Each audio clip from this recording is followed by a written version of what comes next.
नमस्कार दोस्तों। अपनी भारत से बहुत सारे लोग गल्फ कंट्रीज वगैरह में जॉब के लिए जाती है, एमईपी जॉब्स के लिए। तो मेरा जो 13-14 इयर्स का जो एक्सपीरियंस है मैं आप लोगों के पास शेयर करता हूँ।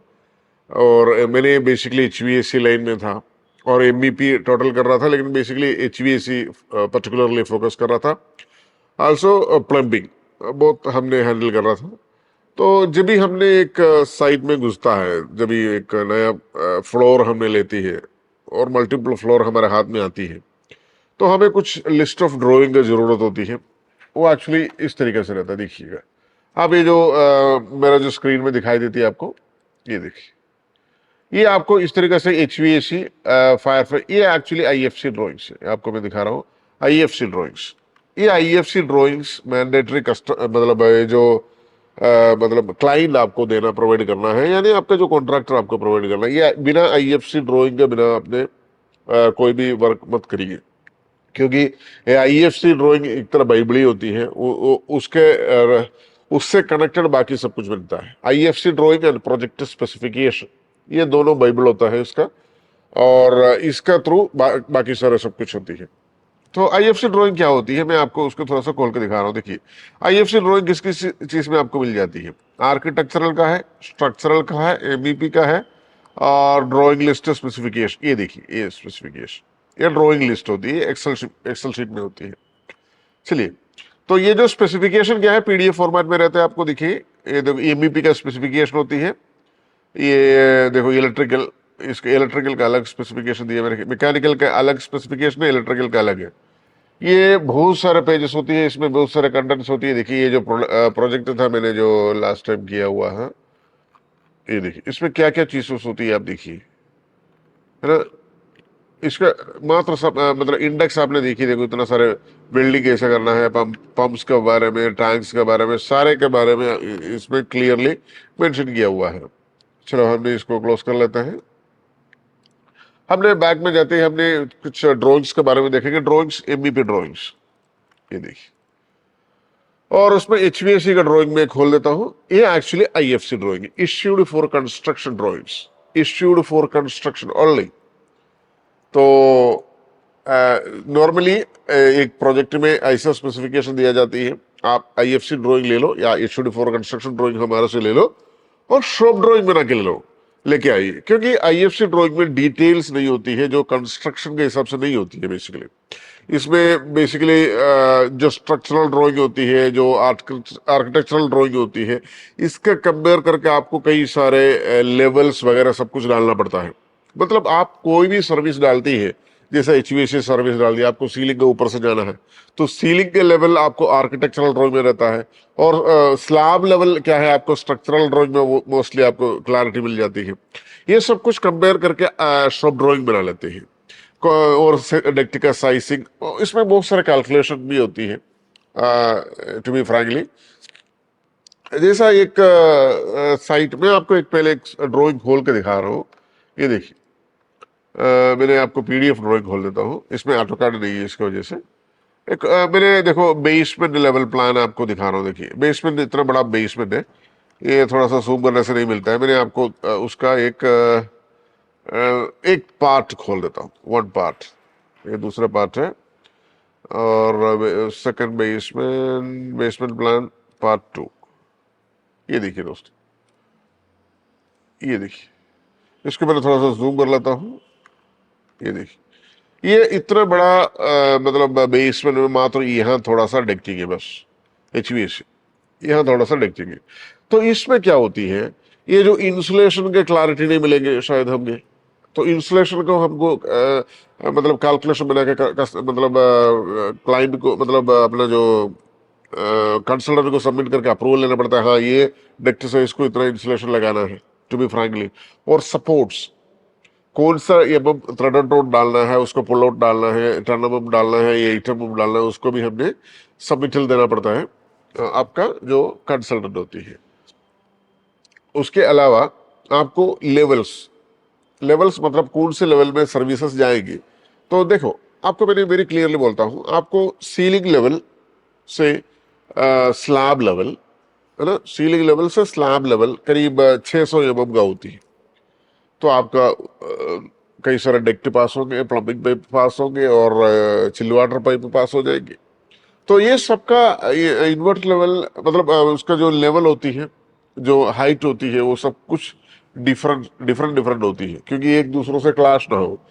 वो जो ड्राइंग हमने जो बनाती है, कॉम्पोजिशन ड्राइंग जो बना देती है, जैसे सब सर्विसेज जोड़ करके एक कॉम्पोजिशन जो मतलब ड्राइंग बना लेते हैं, उसमें आपको सारे अ, मतलब मतलब लेवल्स पता चलेंगे। इसलिए करके ना, जो भी प्रोजेक्ट शुरू होने के पहले उसके इंजीनियरिंग वर्क चालू होती है। हम सोचेंगे क्या इंजीनियर वर्क है, सारा रोड ड्राइंग तैयार है, सारे स्पेसिफिकेशन तैयार है, जाके बना दो। नहीं होता है। ये सब कुछ क्या होता है ना, फॉर एग्जाम्पल हमने सबसे पहले प्लान करते हैं हमने कौन सा लेवल पे काम चालू करना है, जैसे बेसमेंट है, लोअर बेसमेंट है, अपर बेसमेंट है, जो भी है, वहां काम चालू करने के पहले वही पर्टिकुलर फ्लोर का सारे के सारे इस तरीके से ड्राइंग का जो आईएफसी ड्राइंग वो लोग देती है, उसको शॉप ड्राइंग बना के हमने पहले अप्रूवल लेती है। अप्रूवल में अप्रूवल विथ दो अप्रूवल का आपको मिल जाती है, जैसा फुल्ली अप्रूव्ड और अप्रूव विथ कंडीशंस। उसमें कुछ कंडीशन किया जाती है, ये वाला क्लैरिटी दे दो, ये वाला क्लैरिटी दे दो, कमेंट्स डाल दो। तो वो लोग अगर ओके अप्रूव्ड विथ कंडीशन बोलेगा तो भी आपको वर्क स्टार्ट कर सकता है। तो इस तरीके से स्टार्ट कर सकता है। अच्छा, चलो हमने थोड़ा सा ड्राइंग के बारे में थोड़ा सा डिटेल में देखेंगे दोस्तों। देखिए, मैंने इसको जूम आउट करता हूँ। ये जो एक बहुत बड़ा बेसमेंट का एक पार्ट है, तो आपको मैंने थोड़ा सा इसको एक्सप्लेन करता हूँ। ये जो एक कार पार्किंग है पूरा, ये देखो, ये आपको ये कार पार्किंग है, ये कार पार्किंग है, ये कार पार्किंग है, ये सारी गाड़ी खड़ा हो जाती है इधर। देखिए, ये देखो, ये सारी गाड़ी यहाँ खड़ा हो जाती है। देखिए, तो ये क्या होती है, ये लिफ्ट होती है, लिफ्ट लिफ्ट। ठीक है जी। यहाँ इसका एक डोर भी होती है, डोर। ये जो पोर्शन आपको दिखाई देती है, ये मतलब कंक्रीट वॉल है, concrete wall, normal brick wall नहीं है, इसलिए करके उस तरीके से दिखाई देती है। देखो, ये देखो, इधर देखो, एंट्रेंस डोर होती है। यहाँ डोर नहीं है, मैं मिस्टेकली बोल दी, यहाँ डोर होती है। देखिए, ये जो डोर का सिंबल भी आपको यहाँ दिखाई देती है। देखिए, ये देखो, डोर का सिंबल भी आपको दिखाई देती है। अच्छा, ये क्या चीज होती है?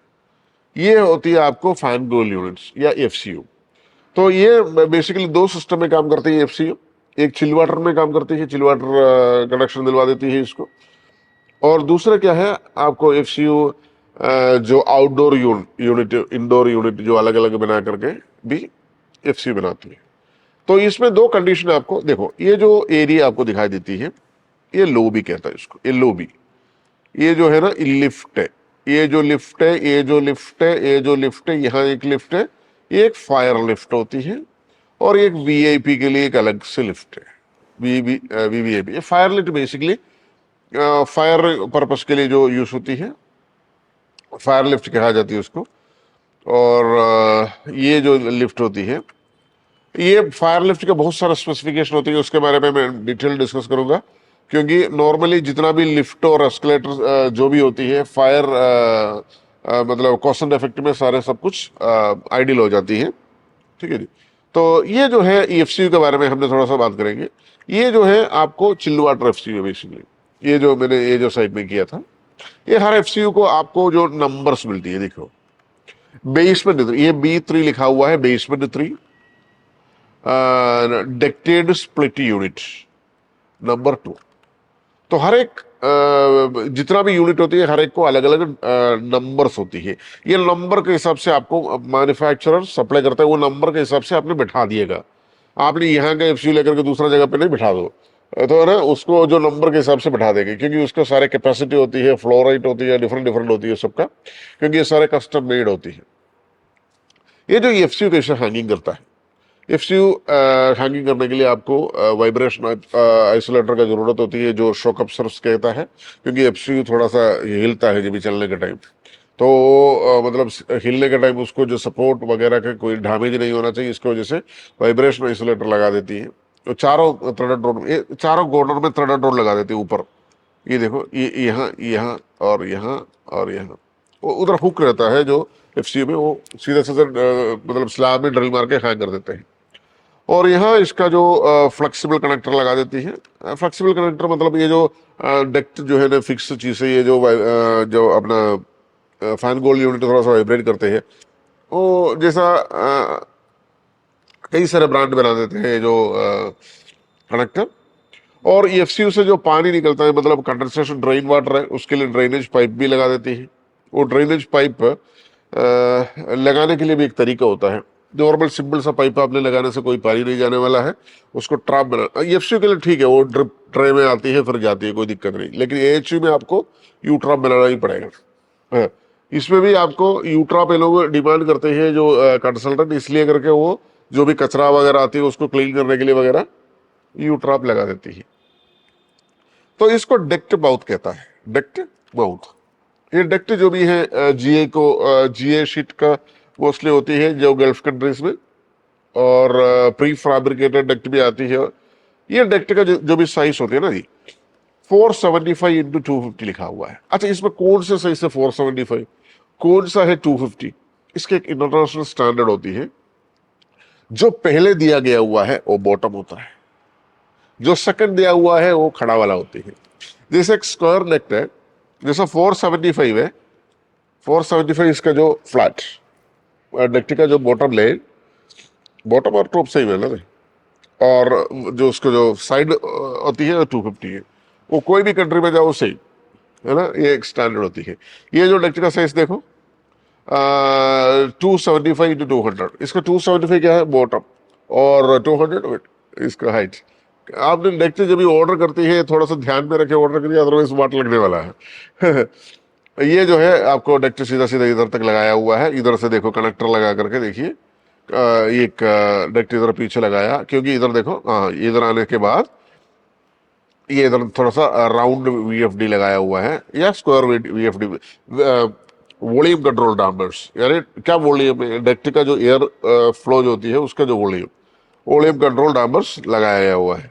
चलो, यहां से फ्लेक्सिबल डेक्ट डाला हुआ, देखिए फ्लेक्सिबल डेक्ट नॉर्मली 150 या 200 mm साइज का आती है, वो कॉमन होता है। उसके बड़ा साइज या छोटा साइज मैंने देखा नहीं। 100 mm का हो सकता है, I don't know, really I did not see. 150 का और 200 mm का मोस्टली कॉमन होती है। ये एक्चुअली प्लेन बॉक्स बैठा देते हैं। ये एक्चुअली मतलब grills, diffusers, louvers, whatever it is, है ना। तो उसको वो जो ग्रिल्स आपने देखे होंगे, जो लूवर्स देखे होंगे आपने जो सीलिंग में लगा हुआ है, ठीक है जी, वो लूवर कैसे कनेक्ट करता है? लूवर सीधा सीधा मतलब सीलिंग में नहीं बैठाता है, वो उसका ऊपर एक प्लेनम बॉक्स रहता है। प्लेनम बॉक्स मतलब कुछ नहीं है दोस्तों।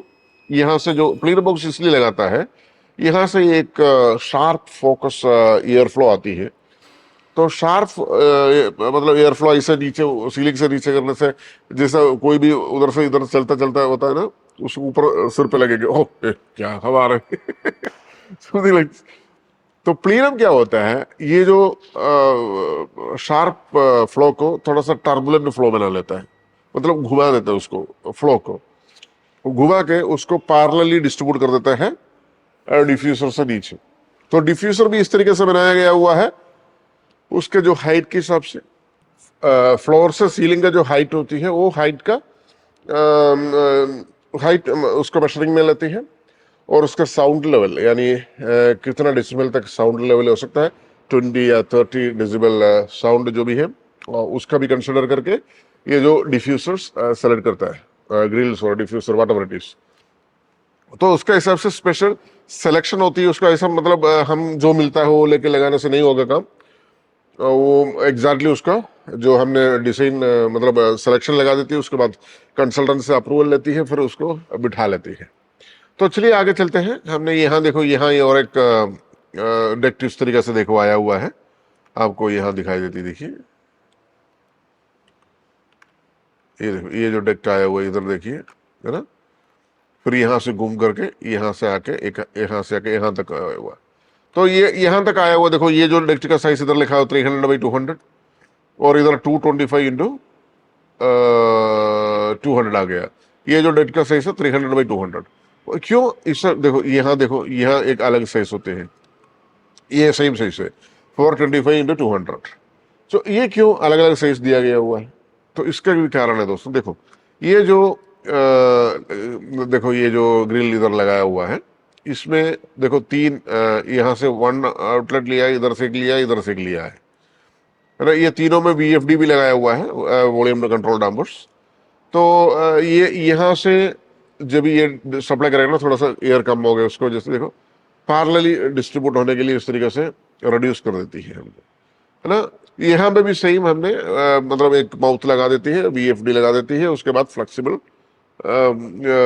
फ्लेक्सिबल डक्ट डाल करके इसमें कनेक्ट करती है। फ्लेक्सिबल डक्ट कभी भी आपने नॉर्मल स्टैंडर्ड में आपको जो जुबली क्लैंप डाल करके टाइट करने से बेस्ट बेटर है। कोई कोई साइट में अपना जो केबल टाई से भी टाई कर देते, बड़ा वाला जो केबल टाई से, लेकिन वो कंसल्टेंट मोस्टली अप्रूव नहीं करता है। जो जुबली क्लैंप वो स्टैंडर्ड होती है। केबल टाई क्या होता है ना, एक बार कट कर दिया तो फिर दोबारा केबल टाई शायद नहीं होगा, फिर वो ऐसे ही छोड़ देंगे, फिर टेप मार के रखेंगे बहुत सारी चीज होती है, तो इसकी वजह से। तो ये जो चीज आपने इतना सो देख लिया, अब अभी आपने सोचा कि ये जो ग्रिल क्या रखा है, ये देखो, ये देखो, ये देखो, इधर भी एक ग्रिल ऐसा रखा हुआ है फालतू में, कोई मतलब काम का नहीं, है ना। ये actually return air grills, return यानी यहाँ से जो वो, अच्छा फॉर एग्जाम्पल ये जो लोबी क्लोज्ड जो जगह कहता है, मतलब क्लोज्ड एरिया है, ये जो सप्लाई करता है एयर नीचे जो फैन कोइल यूनिट से, तो रिटर्न तो भी जाना चाहिए उसको। रिटर्न कहाँ से आते हैं, इधर देखो, इधर देखो, इसका पीछे से ये फ्री अब्सॉर्प्शन होती है, फ्री अब्सॉर्प्शन। और फ्री अब्सॉर्प्शन क्या होती है, जैसा जैसा ये सीलिंग के ऊपर जितना भी एयर है वो लेकर के वो सप्लाई करते रहता है। सीलिंग का अंदर मतलब एयर जाने के लिए ये वाला ग्रिल्स यूज हो जाती है, देखिए ये वाला ग्रिल्स। और यहाँ एक ही है, और इधर देखो एक है, ये देखिए, है ना। तो सबसे पहले आपने थोड़ा सा इसको रूम को समझिएगा, और कैसा रूम रहता है। ये देखो इस तरीके से रूम है इसका, देखो ये जो रूम है, ठीक है जी, यहाँ इस तरीके से थोड़ा सा चौड़ा है, इधर देखिए, ठीक है जी। तो ये इसका अंदर क्लोज्ड सिस्टम होती है। अच्छा, ये जो रूम काफी बड़ा है और FCU भी बड़ा है, तभी क्या करता है हमने रिटर्न एयर प्लीनम लगा के रिटर्न एयर डक्ट भी लगा देती है, सॉरी ये देखो, इसको भी हमने प्लीनम बॉक्स लगा देंगे, इधर एक प्लीनम बॉक्स और लगा देती है, फिर ये जो प्लीनम बॉक्स इधर डक्ट डालकर कनेक्शन करता है, और इसको भी डक्ट का थ्रू कनेक्शन करके लेके आती है, यहाँ से भी डक्ट के थ्रू कनेक्शन करके लेती है। ये दो कंडीशन में करती है बेसिकली।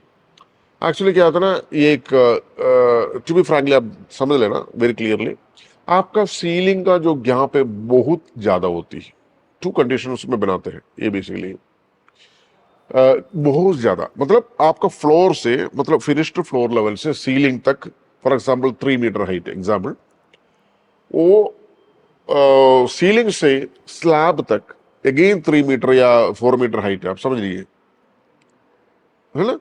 इस कंडीशन में क्या होती है, ये जो FCU ये पूरी की पूरा एयर को कूल करना पड़ता है, क्योंकि रिटर्नर पूरा उसी के थ्रू आती है।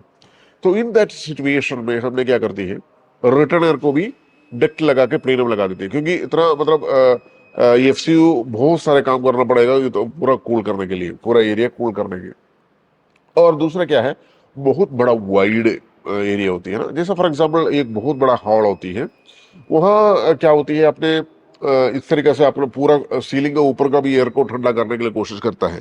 तो आपको ये एरिया बढ़ के जाने से, इवन इवन सीलिंग्स लेवल से स्लैब लेवल तक इतना बड़ा ज्यादा कुछ नहीं होता है, फिर भी आपको पूरा एरिया देखेगा तो बहुत बड़ा एरिया हो जाती है। तो उसी सिचुएशन में में भी हमने क्या करता है, डिजाइनर क्या करता है, उसको रिटर्नर को डक्ट लगा देती है, अदरवाइज ना बिजली के चार्ज बहुत ज्यादा हो जाती है, दैट्स द मेन कंसर्न। अच्छा, ये जो डक्ट क्या आती है, ये देखो, यहाँ ये डक्ट होते हैं फायर रेटेड डक्ट, ये देखो फायर रेटेड डक्ट होती है, देखो ये फायर रेटेड। अच्छा, इसमें कुछ चीज और बताया नहीं मैंने, ये चीज देखो, ये देखो, ये 1 इसका जो डायमेंशन दिया गया हुआ है इधर ग्रिल्स का, ये एक्चुअली 1.5 मीटर लेंथ होती है, 3 स्लॉट्स होती है, उसका CFM है, मतलब उसका एयर फ्लो होती है 260 CFM है, उसकी कैपेसिटी भी यहाँ दिया गया हुआ है ना। वो हर हर ग्रिल्स और डिफ्यूजर जो भी होती है उसमें आपको इस तरीके से देखो 440 CFM मिल जाती है, और कितना स्लॉट का जो भी है सारी डिटेल्स यहाँ मिल जाती है। अच्छा, ये फायर अटैक डक्ट क्या होती है, ये देखो, ये राइट साइड में आपको दिखाई देती है, फायर रेट, ये राइसर होती है, राइसर, ये ऊपर से किधर से आ रहे हैं, या नीचे से ऊपर या ऊपर से नीचे। ये 2 आवर्स फायर रेटेड लिखा हुआ है। जैसा फायर होने के बाद भी 2 घंटे के अंदर अंदर, है ना, 2 घंटे के बाद भी, मतलब कंटिन्यूस 2 आवर्स फायर भी हो तो ये डेक्ट के अंदर फायर नहीं जाएगी। तो क्योंकि इसको जो इंस्टॉलेशन है और उसका जो फायर रेटेड कोडिंग है उस तरीके से होती है। ये क्या किस पर्पज के लिए लगा देती है, देखो यहाँ देखो, इसका CFM भी लिखा हुआ है इधर, 120 CFM। ये बेसिकली एग्जॉस्ट डक्ट होती है, मतलब इस ये जो रूम का अंदर बहुत सारा स्मोक वगैरह होती है, स्मोक, तो स्मोक को मतलब खींच के बाहर छोड़ देते हैं वो। मतलब फायर रेटेड डक्ट नॉर्मली क्या करते हैं, इसका जो फायर रेटेड फैन जो होती है वो वेरिएबल फ्रीक्वेंसी ड्राइव में काम करती है। जैसे फायर सिचुएशन में क्या करते हैं वो 95% स्पीड में या 100%, मतलब पता नहीं मेरे को, 95% मैंने अभी तक सुना, तो उतना स्पीड में ये फैन काम करके इसका जितना भी स्मोक बाहर छोड़ देते हैं। रीजन क्या है, जैसा स्मोक रहता है ना, ये हमको भागने के लिए मुश्किल होता है। जैसा फायर होता है ना जो बिल्डिंग के अंदर, तो इवन हमने भागने के टाइम में कोई दीवार में वो टक जाती है और गिर जाती है मर जाती है वो उधर ही, फायर से नहीं है, ऐसे ही ठक करके, मतलब दूसरों से एक, क्योंकि दिखता नहीं पूरा, मतलब इसमें इस तरीके से जो जैसे फायर होता है ना, स्मोक क्रिएट होता है ना, एक दूसरों के सामने भी नहीं दिखता, ऐसे ऐसे ऐसे जाना पड़ता है रियली फायर होने से। क्योंकि ये जो स्मोक जो होती है ना, कहाँ बाहर नहीं जाते हैं, वो रूम के अंदर कुमुलेटिव जो हो जाती है। जैसे गल्फ कंट्रीज में क्या होता है ना, बहुत हाई राइज बिल्डिंग होती है, वो पूरा क्लोज रहता है, मतलब इतना सारा वेंटिलेशन कुछ नहीं, क्योंकि सारी एयर कंडीशन में काम करता है। दूसरी, ये जो बेसमेंट भी वैसे ही होती है, बेसमेंट में कहाँ भागेंगे, बेसमेंट जमीन का नीचे है तो कहाँ भागेंगे। तो इसकी वजह से ये जो स्मोक डक्ट दिया गया हुआ है, ये सिविल डिफेंस वाला अप्रूवल देना पड़ता है स्मोक डक्ट के लिए। स्मोक डक्ट ये जो बिल्डिंग में कई सारी जगह पर लगा हुआ, देखो ये जो बहुत बड़ा स्मोक फैन दिया गया हुआ, देखिए फायर रेटेड फैन। ये फैन ये पूरा एरिया का जो जितना भी हवा है वो पूरा खींच कर देखो, ये राइस और ऊपर चला जाती है, ऊपर जो ये बेसमेंट का फ्लोरिंग है एक्चुअली, ऊपर छोड़ देती है। और ये जो फायर रेटेड डक्ट है ना, स्पेशल डक्ट होती है, नॉर्मल डक्ट नहीं होती है, और उसका सारा टेस्टिंग वगैरह होती है। तो ये जो आपने देख लिया, ये कैसे लगाता है, ये जो मतलब डेक्चिक, और ये जो है ना, जितना भी ये फायर रेटेड डक्ट आपको दिखाई देती है, और ये भी फायर रेटेड डक्ट ही आपको दिखाई देती है, देखिए। तो ये फायर रेटेड डक्ट का काम बेसिकली ये होते हैं, यानी बाहर हवा को छोड़ दो। और 2-3 टाइप का डक्टिंग होती है, और एक तो सप्लाई एयर डक्ट, जैसा कोल्ड एयर सप्लाई करते हैं। रिटर्न एयर डक्ट, जैसा रूम से जो गर्म हवा को वापस ये FCU AHU में जो लेके आती है, supply air duct, return air duct हो गया। फिर आपको फायर रेटेड डक्ट हो गया, तो आपको जैसा स्मोक वगैरह बाहर करने के लिए fire rated duct. Fresh air duct होती है, जैसा AHU FCU जैसा बेसमेंट में जो प्लांट रूम के अंदर रहता है, तो उसी प्लांट रूम के अंदर एक्चुअली क्या था ना, AHU में 10% फ्रेश एयर जोड़ना है, अदरवाइज से ना इतना तरह। और जैसे 10% फ्रेश एयर जोड़ता है बाहर से लेकर के, उससे ज्यादा करने से ना ये एफिशिएंसी ज्यादा करना पड़ता है, क्योंकि बाहर से जो फ्रेश एयर आती है नियर अबाउट गल्फ कंट्रीज में 40-46 डिग्री सेल्सियस में आती है, उसको भी कूल करना पड़ता है। उसके लिए देखो, उसके लिए अलग टेक्नोलॉजी, वो भी मैं आपको बता के जाएंगे वेरी क्लियरली। जैसा एक प्लांट रूम के अंदर आपको 20, 40 और 50, इवन एयरपोर्ट वगैरह प्रोजेक्ट में मैंने लास्ट टाइम जो प्रोजेक्ट किया था, 130 AHUs का आसपास एयर हैंडलिंग यूनिट्स एक ही प्लांट रूम में, B101 प्लांट रूम। तो ये प्लांट रूम में इतने सारे AHUs है, वो सारे AHUs के लिए जितना फ्रेश एयर लाती है, तो फ्रेश एयर पहले कूल कर देता है, वो कूल करके फिर ये AHU को डिस्ट्रीब्यूट करता है, ताकि उतना और एफिशिएंसी बढ़ता है। तो फ्रेश एयर ऐसा कूल नहीं करता है जैसा AHU कूल करता है। AHU क्या करता है, आपको 8 और 9 डिग्री सेल्सियस टेम्परेचर, उससे नीचे भी कभी कभी होता है, 6 से लेकर के शुरू होती है कोई कोई AHU, 6 डिग्री सेल्सियस टेम्परेचर। और जो फ्रेश एयर डक्ट जो होती है, फ्रेश एयर जो लेती है, वो उतना कूल नहीं करेगा, लेकिन 46 से वो करेगा करीब 18 या 20 डिग्री सेल्सियस में। वो कई सारे प्रोजेक्ट स्पेसिफिकेशन के हिसाब से रिड्यूस कर देता है। फिर ये सारे AHU को और FCU जो भी है फ्रेश एयर जिसको जिसको चाहिए होती है, और उसको सप्लाई कर देती है। तो इस तरीके से होती है इसका जो सिस्टम। अच्छा, मैंने जो डक्ट के बारे में बताया, फ्रेश एयर डक्ट है, रिटर्न एयर डक्ट है, आपको फायर रेटेड डक्ट है, और किचन डक्ट एक अलग होता है ना। और किचन का जो जितना भी आती है ना, जो कुकिंग वगैरह करते हैं, उधर क्या होता है, ग्रीस होता है। तो वहाँ क्या है, एक अलग, मोस्टली मैंने जो स्टेनलेस स्टील का डक्ट एयरपोर्ट वगैरह प्रोजेक्ट में यूज किया हुआ है, उसमें जीए वगैरह नहीं चलता है, क्योंकि स्टेनलेस स्टील इसलिए यूज होती है, उसके अंदर जो ब्लैक कलर का एक तरह टार कहता है ना, टार, ये ब्लैक कलर का जो ऑयल जैसा चीज होती है, उसका जो क्लीनर वगैरह सब कुछ लगाना पड़ता है, ना, उसका वजह से वो जो डक्ट लगा देती है, मतलब जो स्टेनलेस स्टील वगैरह डक्ट लगा देती है। इस तरीके से कई सारा different varieties of ducts available है। और टॉयलेट एक्सॉस्ट बोल करके एक अलग डक्ट डक्ट सेपरेट लाइनअप बना लेती है, टॉयलेट एक्सॉस्ट। टॉयलेट एक्सॉस्ट इतना बहुत बड़ा कैपेसिटी के नहीं होते हैं, बहुत छोटे छोटे डक्ट होती है। नॉर्मली हमारा जो गल्फ कंट्रीज में बेसिकली जो टॉयलेट एक्सॉस्ट लगा ही देती है, क्योंकि स्मेल, टॉयलेट का जो भी स्मेल निकलता है वो बाहर जाना ही जाना। इस तरीके से टॉयलेट एक्सॉस्ट लगा ही देती है, और टॉयलेट में भी वो लोग कूलिंग वगैरह, सप्लायर डक्ट वगैरह दिलवा देती है, लेकिन टॉयलेट से कभी भी रिटर्न इसको अंदर नहीं लेता है। ये आप कभी भी ध्यान रखो। कोई भी देखो, जैसा ये जो डक्ट को आपने रिटर्नर लिया हुआ है, यहाँ से जो रिटर्न डायरेक्ट एफसीयू को दिया गया हुआ है, लेकिन टॉयलेट से कोई रिटर्न नहीं लेता है। और रिटर्न जो भी एक्सॉस्ट होती है ना, वहां जो भी सप्लाई करते हैं वो सीधा सीधा बाहर छोड़ देते हैं। इस तरीके से सिस्टम है, क्योंकि अदरवाइज है ना, स्पिल पूरा घूमेगा, पूरा डर्टी स्मेल हो जाएगी, इसकी वजह से ये काम हमने नहीं करते हैं। और इसमें आप चीज और देख लेना, ये जो कई सारे जगह पे आपको फायर रेटेड वॉल मिलती है। फायर रेटेड वॉल में आपने फायर डामर लगाना जरूरी है। अभी यहाँ देखो, ये जो वॉल जो होती है, ये फायर रेटेड वॉल है।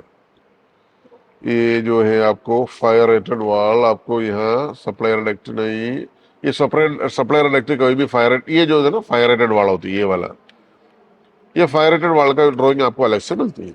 ये जितना भी सप्लायर डक्ट और रिटर्नर डक्ट और टॉयलेट एक्सॉस्ट जो भी होती है, वो जितना भी आपको फायर रेटेड वॉल्स होती है, उधर फायर डाम्पर लगाना जरूरी होती है। फायर डाम्पर क्या होती है, सर्टन टेम्परेचर में उसके जो लेड का जॉइंट होती है, एक शटर गिर जाता है। शटर गिरने से क्या होता है, उधर का जो फायर यहाँ ट्रांसफर नहीं होता है, एक रूम से दूसरे रूम को ट्रांसफर नहीं होती है। तो फायर रेटेड फायर डाम्पर लगाने के लिए भी कुछ स्पेसिफिकेशन होती है, उसको जो एल पट्टी वगैरह लगाना होती है, मतलब एंगल लगा करके उसको दीवार में टाइट करना होती है। जैसा फायर आ गया, ये भी गिर गया तो, है ना, इसका वजह से तो फायर डाम्पर को भी कई सारे टेस्टिंग अप्रूवल वगैरह सब सबमिट करना पड़ता है। उसके बाद फायर डाम्पर आपने लगा सकता है जो बिल्डिंग के अंदर। तो बहुत सारे चीजें आप, लेकिन सिंपल सा थिंग है, सोच समझ के थोड़ा सा करने से डेक्टिंग जल्दी हो जाती है। और मैंने एक चीज बोलता हूँ आपको, डेक्टिंग का जो इंजीनियर है, वो जो प्रोजेक्ट का किंग होता है बेसिकली, वो उसके कंस्ट्रक्शन मैनेजर भी हो सकता है, प्रोजेक्ट मैनेजर भी हो सकता है आगे चल के, क्योंकि डेक्टिंग एक ऐसा चीज है, वो एक बिल्डिंग का बहुत बड़ा एरिया कवर करते हैं। और मैं आपको एक चीज बता रहा हूँ, जैसा आप बिजली में काम करो या प्लम्बिंग में काम करो, फायर फाइटिंग में करो, इतनी काम करो, कोई दिखेगा भी नहीं। लेकिन डेक्टिंग के जो पीपल्स, दो डेक्टिंग आ गए, पूरा रूम भर गया है। तो मतलब कोई भी आके इंस्पेक्शन के लिए आते हैं, हाँ पूरा डेक्ट लग गया, पूरा खत्म। इस तरीके से मतलब उसका जो लुक एंड फील है। तो लोग डेक्टिंग का जो इंजीनियर्स होती है ना, वो ज्यादा हाईलाइट होती है। और सबसे ज्यादा गाली खाता है प्लम्बर, प्लम्बिंग इंजीनियर और फायर फाइटिंग और चिल्ड वाटर इंजीनियर, है ना। क्या कि क्योंकि ये बहुत सारे पानी गिरा देती है फ्लोर पे, टेस्टिंग करता है ना, वो जो 24 आवर्स का जो 12 बार का और 24 बार का जो ऐसा टेस्टिंग चलता है, तो टेस्टिंग में कई सारा फट जाती है, तो गिर जाते हैं ना। तो इस तरीके से बहुत सारा गाली भी सुनना पड़ता है। लेकिन डेक्टिंग का एक बहुत बड़ा दिक्कत क्या होती है ना, दूसरों लोग अगर सर्विस डाल दिया, तो हमें उसको जो उन लोगों को सर्विस को निकाल करके मतलब निकाल, मतलब उसके जो हमको मतलब डेक्टिंग को है ना, बहुत स्ट्राइट स्पेस की जरूरत है। तो वो लोग अपना सर्विस को निकाल देते, लेकिन निकालने में थोड़ा सा टाइम लगेगा, आपने थोड़ा सा डिले हो गया तो ये एक बात है, to be frankly. Otherwise this duct is very nice. और डेक्टिंग आपने डालने के पहले वेरी क्लियरली सोच समझ के डाला, सीलिंग लेवल क्या है और उसमें कोई चेंजेस होने वाला है क्या, सीलिंग लेवल में, प्लस आपको स्लैब लेवल क्या है, इन्वर्ट लेवल क्या है, इसका जो कॉम्पोजिशन ड्राइंग बनाया है या नहीं बनाया है, ये सब सोच समझ के डेक्टिंग डालो। और चिल वाटर कहाँ से जाएंगे, चिल वाटर का भी एक बहुत बड़ा मुसीबत है, इधर उधर से घुमा के लेके जा नहीं सकता है। ड्रेनेज भी सेम, इधर उधर से घुमा के लेके नहीं जा सकते, क्योंकि ड्रेनेज एक ऐसे ही स्लोप में जाना चाहिए। फायर फाइटिंग भी मेनली उसका जो हेडर लाइन जो भी होती है वो भी ऐसे ही होती है, जो मतलब इधर उधर से फालतू में घुमा नहीं सकते। इसलिए composition drawing is very important in construction industry. कोई भी एमईपी का प्रोजेक्ट होती है, कॉम्पोजिशन ड्राइंग बहुत जरूर होती है। तो अब हमने और एक ड्राइंग तुरंत देखे जाएंगे। देखो पार्ट 3, पार्ट 3 में भी देखो सेम लॉबी है, एंड ऑफ द बिल्डिंग है। मैं थोड़ा सा इसको जूम कर लेता हूँ, ये देखो एंड ऑफ द बिल्डिंग, ये थोड़ा सा ऑलमोस्ट सेम है, डक्टिंग ऑलमोस्ट सेम है, लेकिन फायर रेटेड डक्ट थोड़ा सा डिफरेंट स्टाइल में जाती है। फायर रेटेड डक्ट में थोड़ा सा जूम करता हूँ, देखो ये जो राइसर आपको दिखाई देती है, ये जो फायर रेटेड डक्ट यहाँ से शुरू होकर के यहाँ तक देखो, ये पूरा डक्ट आपको लाल कलर में दिखाई देती है, ठीक है जी। और सप्लायर डक्ट को और फायर रेटेड डक्ट को अलग अलग कलरिंग भी किया जाती है, वो आपको शॉप ड्राइंग में इधर राइट साइड में मेंशन किया जाती है, इधर राइट साइड में ये देखो, ये जो राइट साइड होती है ना, यहाँ ये देखो यहाँ मेंशन किया जाती है, उसमें थोड़ा सा साफ नहीं है। ये आईएफसी ड्राइंग में कुछ नहीं आते हैं, शॉप ड्राइंग में हमने मेंशन किया जाती है इसका रेफरेंस कौन सा ड्राइंग से रेफरेंस करके बनाया हुआ, इसके कनेक्टेड कौन कौन सा ड्राइंग होती है। अच्छा, पूरा बेसमेंट का प्लान ये होती है। देखिए ये अभी हमने ये वाला पार्ट देख रहा हूँ, ये वाला पार्ट हमने पहले देखा था, और ये वाला पार्ट और एक पार्ट यहाँ ब्लॉक 1, ठीक है। ये बेसमेंट का पूरा की प्लान होती है, और उसका डायरेक्शन भी यहाँ मिल जाती है आपको, की प्लान। तो इस तरीके से एक मतलब बिल्डिंग रहता है। तो आपको बहुत सारे मेनली आपको 2-3 ड्राइंग आपको मिल जाती है। मैंने ड्राइंग के बारे में थोड़ा सा आइडिया दिलवा देता हूँ आपको, क्या क्या ड्राइंग आपको बेसिकली मिल जाती है। कोई भी डेक्टिंग हो, फुल फ्लोर प्लान आपको मिल जाती है, part by part, a grid से ए ग्रिड तक, ए ग्रिड से ए ग्रिड तक, अदरवाइज ब्लॉक वाइज प्लान आपको मिल जाती है। दूसरी, आपको जितना भी राइसर्स होती है, राइसर डेक्ट राइसर होती है ना, उसका लेआउट अलग से मिल जाता है, डेक्ट राइसर डायग्राम सेपरेट मिल जाती है, और डिटेल प्लान मिल जाते हैं, और इक्विपमेंट इंस्टॉलेशन ड्राइंग अलग से मिल जाती है, कैसे इस तरीके से इक्विपमेंट इंस्टॉलेशन करना है, और इक्विपमेंट शेड्यूल आपको मिल जाती है, और सपोर्ट वगैरह डिटेल्स, कौन कौन सा सपोर्ट लगाना हो तो उसका भी डिटेल्स आपको मिल जाती है। तो इस तरीके से कई सारे इंफॉर्मेशन आपको पहले अपने हाथ में होंगे। लेकिन आपने जब भी कोई भी फ्लोर का डेक्ट डालते हैं ना, तो आप ये भी सोचो ये फाइनली कहाँ जाने वाला है, तो वो सोच करके थोड़ा सा लगा के जाइए फाइनली कहाँ से कहाँ तक जाएंगे। तो ये जो वीडियो बहुत लंबा हो गया दोस्तों, तो बहुत साल मतलब बहुत महीनों के बाद मैंने अभी एक वीडियो बनाया है। वो बेसिकली टाइम नहीं मिलता है, इसलिए इसका वजह से बना नहीं पा रहा है। तो thank you so much for watching this video. आपको कोई भी डाउट से कुछ मतलब वगैरह है होती है, वीडियो के नीचे कमेंट करिए दोस्तों, उसको भी वीडियो बनाने के लिए कोशिश करता हूँ। Thank you so much for watching this video. Thank you, bye bye.